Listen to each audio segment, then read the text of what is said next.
അമ്മ ഇതെങ്ങനെ കണ്ടുപിടിച്ചു? അല്ലെങ്കിൽ മുത്തശ്ശി പറയണ്ടാണല്ലോ. എന്റെ ഒരു കൂട്ടുകാരി പറഞ്ഞതാ.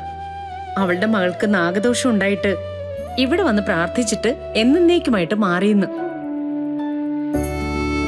തൊഴുതു കഴിഞ്ഞാ നമുക്ക് തിരിച്ചു പോവാല്ലേ? അല്ല മോളെ, ഇവിടുത്തെ ഏറ്റവും വലിയ ചടങ്ങ് പാവങ്ങൾക്കുള്ള അന്നദാനോ. നിങ്ങളുടെ രണ്ടുപേരുടെയും പേരില് അന്നദാനം നടത്തണം. പ്രാർത്ഥനയും ഇവിടുത്തെ ചടങ്ങുകളും കഴിഞ്ഞ് അന്നദാനത്തിന് ശേഷം നമുക്ക് സമാധാനത്തോടെ തിരിച്ചു പോവാം. മനസ്സിലുള്ള പേടിയൊക്കെ തീർന്ന് ശാന്തമായ ഒരു ജീവിതം വേണ്ടേ നിങ്ങൾക്ക് രണ്ടുപേർക്കും? വേണോമേ? എങ്കിൽ പിന്നെ പ്രാർത്ഥനയും വഴിപാടും ഒക്കെ മനസ്സറിഞ്ഞ് ചെയ്താൽ മാത്രം മതി. ബാക്കിയെല്ലാം നാഗദൈവങ്ങൾ നോക്കിക്കോളും. വാ.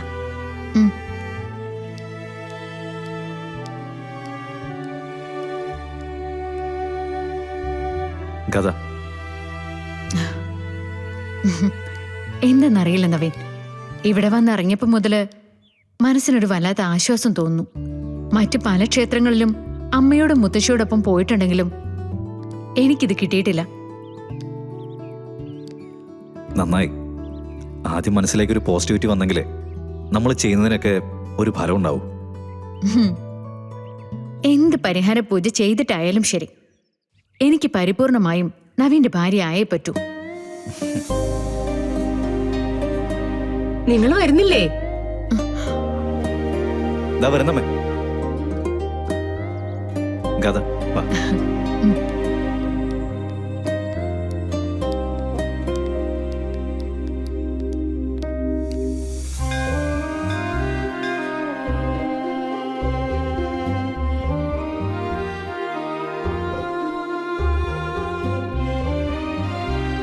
എല്ലാം വിശദമായി തന്നെ നടത്താം.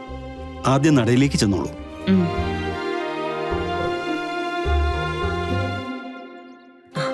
മക്കളെ,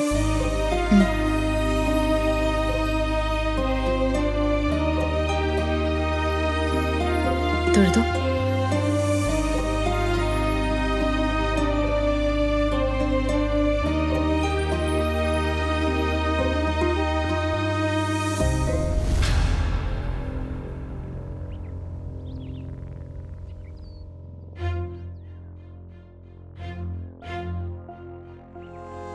രണ്ടാളും ആദ്യം നാഗത്തറയിൽ പോയി പ്രാർത്ഥിച്ചു വന്നോളൂ.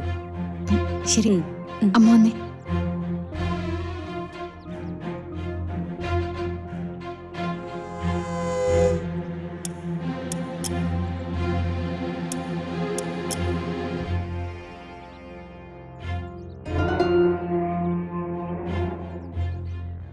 ദൈവമേ, ആരോരുമില്ലാത്ത ഞങ്ങൾക്ക് കാവലായി നിന്നത് അവിടുന്ന്. ഒരു ജീവിതം മുഴുവൻ അലച്ചിലായിരുന്നു. കിട്ടിയ എല്ലാ അഭയങ്ങളും വഴിമാറിപ്പോയി. എനിക്കും എൻ്റെ മോൾക്കും ആരുമില്ല. ഞങ്ങൾക്ക് എവിടെയും പോകാനുമില്ല. ഒരു വഴി കാട്ടിത്തന്ന് ഞങ്ങളെ അനുഗ്രഹിക്കണം. നാഗത്താമാരെ, ഗോപാലമാമനും സുനന്ദേച്ചി എവിടെയാണെന്ന് എനിക്ക് കാണിച്ചു തരണേ. എവിടെയായാലും അവർക്ക് ആപത്തൊന്നും വരുത്തല്ലേ.